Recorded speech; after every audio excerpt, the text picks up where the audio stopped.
$1 million a minute, the farming subsidies destroying the world. The public is providing more than $1 million per minute in global farm subsidies, much of which is driving the climate crisis and destruction of wildlife, according to a new report. Here's a summary of the article. Redirecting the subsidies to storing carbon in soil, producing healthier food, cutting waste and growing trees is a huge opportunity, it says. The report rejects the idea that subsidies are needed to supply cheap food. New assessments in the report found producing healthy, sustainable food would actually cut food prices, as the condition of the land improves.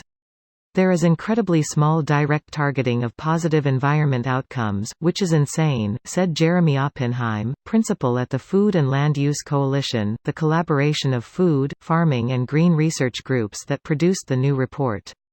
He said the true global total was likely to be $1 trillion a year, as some subsidies are difficult to quantify precisely. That $1 trillion of public funding is available and is a massive lever to insensitivize the farming community across the world to act differently. Overall, the FOLU report said the damaging way the world currently produces food and uses land causes $12 trillion a year in hidden costs to the environment, human health and development. It said transforming the food and land use systems in the next decade is a remarkable opportunity, which could reap a societal return more than 15 times the investment costs required, which are estimated at less than 0.5% of global GDP. Transforming food and land use would also make the food supply more secure, said Oppenheim. Stick with the model we have got and you can be reasonably confident that in the next 20 years we are going to have a number of climate-related food price spikes, because we have a highly concentrated system, with a small number of regions that are absolutely critical to the supply of grains. This post received a score of 13,929, with an upvote ratio of 92%. Here are the top comments in response to this article. It's funny that rich nations subsidize farming because when poor nations enter free trade agreements, one of the affected sector is agriculture, and farmers are told that they need to be competitive on their own, which they cannot do, of course. It's far worse than that. The poorer nations are generally far less efficient and there is greater loss of value in their supply chain. A kilogram of, say, olives from Ethiopia earns the farmer about one-third of what the same know of trees would earn a farmer in Italy. But because the Ethiopian is willing to get by on a few dollars a day, the price is still a threat to the Western grower. The solution to this is lift the developing world farmers out of poverty by improved productivity. Big foreign corporations buy up all the small farms, invest in machinery and better farming techniques, then continue to pay the farmers, who are now their employees, next to nothing while they reap huge profits. See United Fruit Company for details. Of course, if you wanted to know how it should be done, well, that would require altruistic investment into these countries to help them raise their standard of living while not simultaneously exploiting them for profit.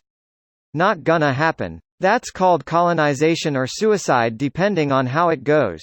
Colonization would be to violently or forcibly subordinate local state structures to your will alongside the economy. Just investing into an industry isn't colonialism, lol. Edit. I am 100% aware of Western powers abusing financial aid to the Third World.